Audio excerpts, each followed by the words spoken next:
같이 기도하시겠습니다. 거룩하신 하나님, 오늘도 귀한 하루 선물로 주시니 감사를 드립니다. 이 아침에 예배의 자리로 초대하여 주시어서 말씀 듣고 기도하고 찬양하게 하시니 감사를 드립니다. 말씀으로 저희를 깨우쳐 주시고 깨우쳐 주신 말씀 살아낼 수 있는 힘과 용기와 능력을 허락하여 주시옵소서. 오늘 간절히 올려드리는 기도 제목들 들어주시고 응답하여 주시어서 오늘도 하나님께서 저희와 동행하는 것을 깨닫게 하여 주시고 오늘 저희의 삶이 하나님의 기쁨 될 수 있도록 축복하여 주시옵소서. 예수님 이름으로 기도드립니다. 아멘. 오늘 우리에게 주시는 하나님의 말씀 이사야서 22장입니다.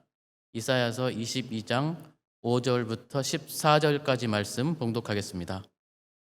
환상의 골짜기에 주 만군의 여호와께로부터 이르는 소란과 발핌과 혼란의 날이여 성벽의 무너뜨림과 산악에 사무쳐 부르짖는 소리로다. 엘람 사람은 화살통을 메었고 병거탄 자와 마병이 함께하였고 기르 사람은 방패를 드러냈으니 병거는 내 아름다운 골짜기에 가득하였고 마병은 성문에 정렬되었도다. 그가 유다에게 덮였던 것을 벗김에 그날에야 내가 숲을 곳간의 병기를 바라보았고 너희가 다윗성에 무너진 곳이 많은 것도 보며 너희가 아랫못에 물도 모으며 또 예루살렘의 가옥을 개수하며 그 가옥을 헐어 성벽을 견고하게도 하며 너희가 또 옛못의 물을 위하여 두 성벽 사이에 저수지를 만들었느니라. 그러나 너희가 이를 행하신 일을 앙망하지 아니하였고 이 일을 옛적부터 경영하신 일을 공경하지 아니하였느니라. 그날에 주 만군의 여호와께서 명령하사 통곡하며 왜곡하며 머리털을 뜯으며 굵은 배를 띠라 하셨거늘 너희가 기뻐하며 즐거워하여 소를 죽이고 양을 잡아 고기를 먹고 포도주를 마시면서 내일 죽으리니 먹고 마시자 하는도다. 만군의 여호와께서 친히 내 귀에 들려 이르시되 진실로 이 죄악은 너희가 죽기까지 용서하지 못하리라 하셨느니라. 주 만군의 여호와의 말씀이니라. 아멘. 이사야서 13장부터 23장까지는 열방을 향한 말씀입니다. 열방에 대한 심판을 말씀하시면서 하나님은 이스라엘만의 하나님이 아니라 모든 열방과 민족의 하나님이시고 역사의 주인이라는 사실을 보여주십니다. 그중에 오늘 22장 말씀은 예루살렘을 향한 하나님의 말씀입니다. 우리가 다 읽지는 않았지만 1절부터 14절까지의 말씀이 남유다를 향한 심판의 경고의 말씀입니다. 1절 첫 절에 이렇게 시작합니다. 환상의 골짜기에 관한 경고다. 환상의 골짜기라고 하였죠. 히브리어 구약이 처음 헬라어로 번역되었던 그 책을 70인역이라고 하는데요. 70인역에 따르면 시온 골짜기에 대한 말씀이라고 이렇게 번역이 되었습니다. 그러니까 환상의 골짜기는 시온 골짜기, 예루살렘을 가리킵니다.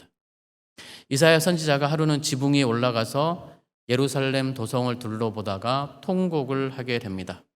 장차 예루살렘 도성에 비극적인 일이 발생할 것을 보게 되었던 거죠. 환상으로 하나님이 보여주셨습니다. 마치 예수님께서 예루살렘을 바라보면서 예루살렘아 예루살렘아 보라 너희 집이 황폐하여 버려진 바 되리라. 마태복음 23장 37절에서 39절 말씀에 하신 것과 거의 같은 내용입니다. 이 성은 원래 소란하며 떠들던 성, 즐거워하던 고을이라고 2절에 말씀합니다. 예루살렘 성은 사람들도 넘치고 흥겨움과 떠들썩함이 가득하던 도시였습니다. 거리에는 기쁨이 넘쳤습니다. 그런데 3절에 보면 너희 관원들도 다 함께 도망하였다가 화를 벌이고 결박을 당하였고 내 멀리 도망한 자들도 발견되어 다 함께 결박을 당하였도다. 이렇게 말씀합니다. 분위기가 갑자기 바뀌었죠. 나라의 지도자들이 그리고 왕과 신하들이 도망가다가 결박당한 환상을 보게 됩니다. 유다가 바벨론 왕 느부갓네살에게 망할 때 시드기야 왕이 밤에 몰래 달아났다가 여리고 평지에서 붙잡혀가지고 되돌아오죠. 시드기야는 자신의 눈앞에서 아들이 전부 죽임을 당하는 것을 보고 자기는 또 눈이 뽑혀서 바벨론으로 끌려갔다가 거기서 죽음을 맞이하게 되죠. 바로 이 장면을 생각하게 됩니다. 그리고 4절에 계속 이어집니다. 내가 말하노니 돌이켜 나를 보지 말지어다. 나는 슬피 통곡하겠노라. 내 딸 백성이 패망하였으므로 말미암아 나를 위로하려고 힘쓰지 말지니라. 이사야는 하나님의 딸과 같은 그의 백성이 결국에는 패망당하는 모습을 환상으로 보면서 너무 슬프고 애통해하면서 위로받기조차 거절합니다. 나를 위로하지 말라 이렇게 말하고 있죠. 이사야는 아리따운 처녀딸이 유린당하면서 짓밟힌 것처럼 이렇게 생각을 한 겁니다. 이 처녀딸이 짓밟히는 장면은 에스겔서에서도 나오고요, 예레미야에서도 나오고 예레미야 애가 2장에서도 같은 내용이 나옵니다. 그래서 너무나 슬퍼서 나를 위로한 생각도 하지 말라 오히려 이렇게 부탁을 하는 거죠. 이제 5절 우리가 읽은 말씀인데 환상의 골짜기가 다시 한번 반복되고 있습니다. 예루살렘을 지칭하는 거죠. 예루살렘이 주 만군의 여호와께로부터 이르는 소란과 밟힘과 혼란의 날, 성벽이 무너뜨림과 산악에 사무쳐 부르짖는 소리가 들릴 것이라고 얘기합니다. 그리고 이 모든 고난이 주 만군의 여호와께로부터 이르렀다 이렇게 말씀합니다. 왕은 하나님 보시기에 악을 행하고 제사장들, 우르마리들, 모든 백성들까지 우상 숭배가 가득했던, 그래서 하나님의 도시, 시온의 도시 예루살렘을 더럽혔던 그 죄악을 말하고 있습니다. 특히 1장과 그 이사야서 초반에 보면 하나님께서 이스라엘 백성들에게 무엇을 계속 회개하라고 말씀하냐면 하나님이 원하셨던 정의와 공의가 행해지지 않고 포악과 부르짖음 소리가 가득했다. 이것을 멈춰야 된다 계속 말씀합니다. 이것이 멈춰지지 않으면 언젠가 심판의 날이 이르게 될 것이라고 계속 경고를 해왔습니다. 마치 우리말 라임을 하듯이요. 정의가 미슈파트인데 미슈파트 대신에 미슈하트가 포악입니다. 체다카가 공의인데 체다카 대신에 체아카가 백성의 부르짖음, 특히 가난한 사람들의 부르짖음 소리가 끊이지 않았다고 지적을 합니다. 하나님이 원하시는 정의와 공의가 행해지지 않고 포악이 행해지고 예배드리러 오는 사람들, 살진 짐승들, 기름진 것들, 무수한 재물을 가지고 예배드리러 오는데 예배드리러 오는 사람들의 손에 피와 폭력이 가득하고 가난한 사람들에 대한 착취와 억압이 가득했다 이렇게 말씀합니다. 그래서 그들의 재물을 받지 않으시고 예배드리러 오기 전에 손에 피를 씻어라, 회개하고 돌이켜라, 가난한 사람들을 착취하고 학대하는 것, 포악하게 하는 것을 그만두고, 그래서 가난하고 힘없는 사람들이 부르짖는 소리가 멈추게 하라 이렇게 경고했습니다. 지금 하나님께서 계속 지적하시는 게 이겁니다. 그러나 그러지 않았지요. 계속되었습니다. 희년이 지켜지지 않았고 가난한 사람들은 여전히, 특히 구약에서 가난한 사람들의 대명사로 불려지는 고아와 과부들의 어려운 형편을 전혀 돌아보지 않았다 시작합니다. 하나님은 그 백성을 그래도 사랑하셔서 선지자들을 계속 보내서 돌이키라 이렇게 촉구하시지만, 그러나 이스라엘의 지도자들은 선지자들을 멸시하고 하나님 말씀을 무시하고 학대하고 선지자들을 잡아 가두고 때리고 죽이기까지 했습니다. 그래서 하나님의 진노가 오늘 여기까지 오게 된 거죠. 6절에 보면 엘란 사람들은 화살통을 메었고 병과 단자와 마병이 함께하였고 기르 사람은 방패를 드러냈으니 병거는 내 아름다운 골짜기에 가득하였고 마병은 성문에 정렬되었도다. 엘람과 기르 군대가 예루살렘 성을 에워쌌습니다. 엘람은 바벨론 동부 산악지대에 있는 민족인데 아수르에게 주전 640년에 멸망을 당했습니다. 그 후로는 아수르가 전쟁 나갈 때 아수르의 용병으로 고용이 되었고요. 기르 사람은 모압 남쪽 한 10km 정도 되는 산지에 사는 민족이었는데 이사야서 15장에 보면 모압과 함께 아수르에게 멸망할 것으로 이렇게 예언이 되었습니다. 멸망한 다음에 아수르의 용병이 되었던 거죠. 그러니까 이제 아수르의 용병들 엘람과 기르 군대가 예루살렘 성 밖에 진을 치고 있는 것을 보게 되었습니다. 8절에 보면 그가 유다에게 덮였던 것을 밝히매 그날이야 내가 숲을 곳간의 병기를 바라보았고 너희가 다윗성에 무너진 것이 많은 것도 보며 너희가 아랫못에 물도 모으며 이렇게 말씀합니다. 그러니까 지금 아수르의 군대가 대군이 용병까지 고향에서 쳐들어왔는데 유다 사람들은 먹고 마시고 노느라고 주변 정세를 파악하지 못했던 거죠. 그 날에야 하나님이 그 유다에게 덮였던 것을 벗김에, 그러니까 이제 보게 된 거죠. 국제 정세를 보게 되었고 나라가 위험에 처했다는 상황을 뼈저리게 느끼게 되었습니다. 그러자 숲을 곳간의 병기 창고를 바라보게 되었다고 말씀합니다. 그러고 보니까 다윗성에 예루살렘 성에 무너진 것도 많고 이제 성전도 보수해야 되겠고 병기 곳간에 무기도 새로 정비를 해야 되겠고 그리고 전쟁이 나면 가장 중요한 수원인 물도 모아야 될 것 같고 저수지도 만들고 이런 일을 하게 되죠. 근데 그 날에야 이 말씀이 중요합니다. 그 전에 그렇게 선지자들을 보내서 하나님이 경고하셨을 때 듣지 않다가 이제 나라의 위기가 닥치자 그 날에서야 이제 보게 된 겁니다. 그리고 9절에 계속 이어집니다. 너희가 다윗성에 무너진 것이 많은 것도 보며 너희가 아랫못의 물도 모으며 또 예루살렘의 가옥을 개수하며 그 가옥을 헐어 성벽을 견고하게 하며 너희가 또 옛못의 물을 위하여 두 성벽 사이에 저주를 만들었느니라. 성벽을 재건하고 물을 모으고 성벽 사이에 저수지를 만들었습니다. 예루살렘 가옥을 개수해서 필요 없는 가옥들을 허물어 가옥에 지어진 돌들을 가져다가 성벽 보수에 사용을 했었겠죠.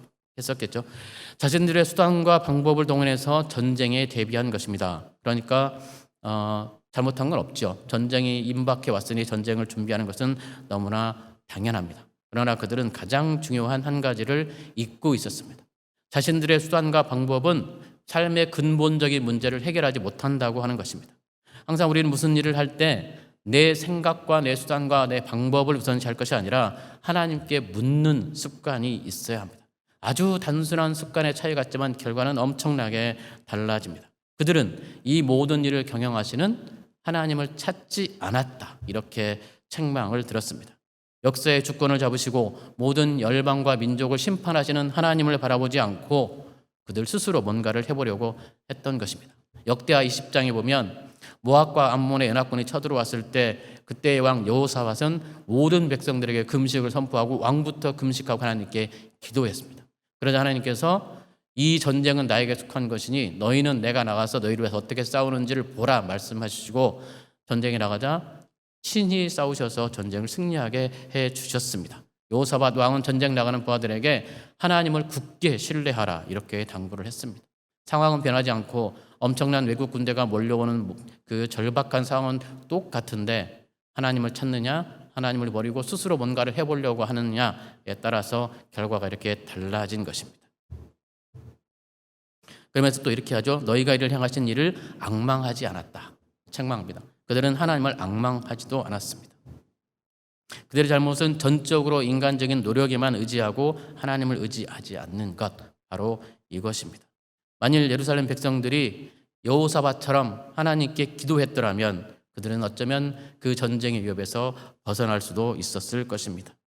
예루살렘 백성들은 하나님께 주의도 기울이지 않았고 하나님을 무시했고 자신들의 인간적인 노력으로만 어려움을 극복해 보려고 노력했습니다. 그리고 12절에 계속 말씀이 이어집니다. 그날에 주 만군의 여호와께서 명령하사 통곡하고 애곡하며 머리털을 뜯으며 굵은 배를 띠라 이렇게 말씀하십니다. 회개하라 이렇게 말씀하시는 거죠. 통곡하고 애곡하며 머리를 뜯으며 굵은 배를 잇고 앉아서 회개하라 이렇게 말씀합니다. 이것이 그들이 살아남을 수 있는 유일한 길이었습니다. 하나님께서는 요엘 선지자에게 울며 애통하고 옷을 찢지 말고 마음을 찢고 너희 하나님 여호와께로 돌아올지라 요엘서 2장 12절 13절 말씀입니다.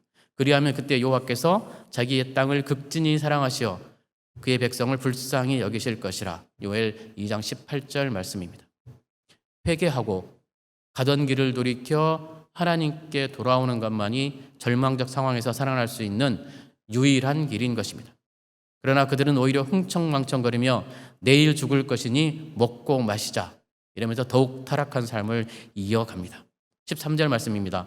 너희가 기뻐하며 즐거워하여 소를 죽이고 양을 잡아 고기를 먹고 포도주를 마시면서 내일 죽으리니 먹고 마시자 하는도다.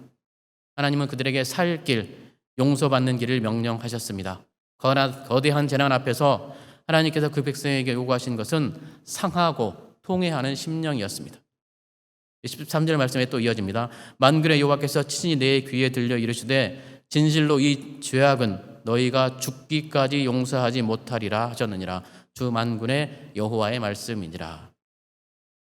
하나님께서는 그들의 죄악을 그들이 죽기까지 용서하지 않겠다고 말씀하셨습니다. 회개할 기회를 주셨을 때 회개하지 않고 오히려 방탕한 행동을 취하자 하나님께서 그들의 죄악을 그들이 죽기까지 용서하지 않겠다고 결단하셨습니다. 문제를 만났을 때 인간적 노력도 필요하겠지만 먼저는 역사의 주관자이신 하나님께 무릎 꿇고 도움을 구하시기 바랍니다. 그들이 하나님께 돌아오기 위해서는 하나님이 원하시는 것, 그의 손에 피를 씻어야 되는데 손에 피를 씻는다고 하는 것은 그동안 가난하고 힘없는 사람들에게 착취했던 것, 빼앗았던 것, 노예로 삼게 학대했던 이 모든 행동들을 버리고 돌아와서 하나님 앞에 겸손히 살아가는 말씀이 함께 들려졌기 때문에 그런 것들을 포기하기가 싫었겠죠. 그러니 하나님 말씀을 무시하고 내일 죽을 터이니 오늘 먹고 마시자, 이런 태도를 가졌던 것입니다. 하나님의 말씀을 멸시를 했던 거죠. 가슴을 치며 상하고 통회하는 심정으로 하나님 앞에 돌아오는 것만이 우리가 사는 길임을 잊지 않으시기 바랍니다. 사순절이 시작되었습니다. 가슴을 치며 주님께 돌아오는 그런 소중한 주간 되시기 바랍니다. 이스라엘의 전체를 밟지 않고 용서하시는 하나님, 구원하시는 주님의 은혜를 누리시는 사순절 기간 되시기 바랍니다. 하나님께서 우리의 두려움과 근심을 변화시키셔서 기쁨과 감사로 만들어 주실 것입니다. 여호사밧과 유다를 구해주셨던 하나님께서 오늘 우리 예배드리는 모든 성도님들과 그 가정에 복 주시고 은혜 주셔서 오늘 구원과 용서의 은혜를 경험하는 그런 귀한 하루 될 수 있도록 축복해 주시기를 간절히 기도드립니다. 기도하겠습니다. 하나님 감사합니다. 말씀으로 저희를 깨우쳐 주셔서 주님의 뜻을 분별하게 하시고 어떻게 사는 것이 하나님을 말씀대로 하는 것인지를 알게 하시니 감사를 드립니다.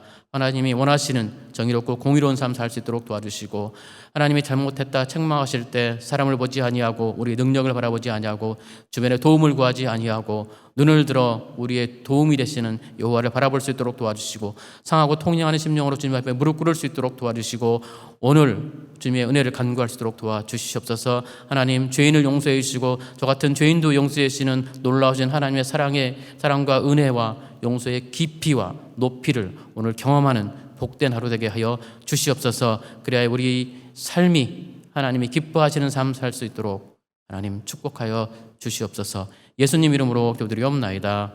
아멘.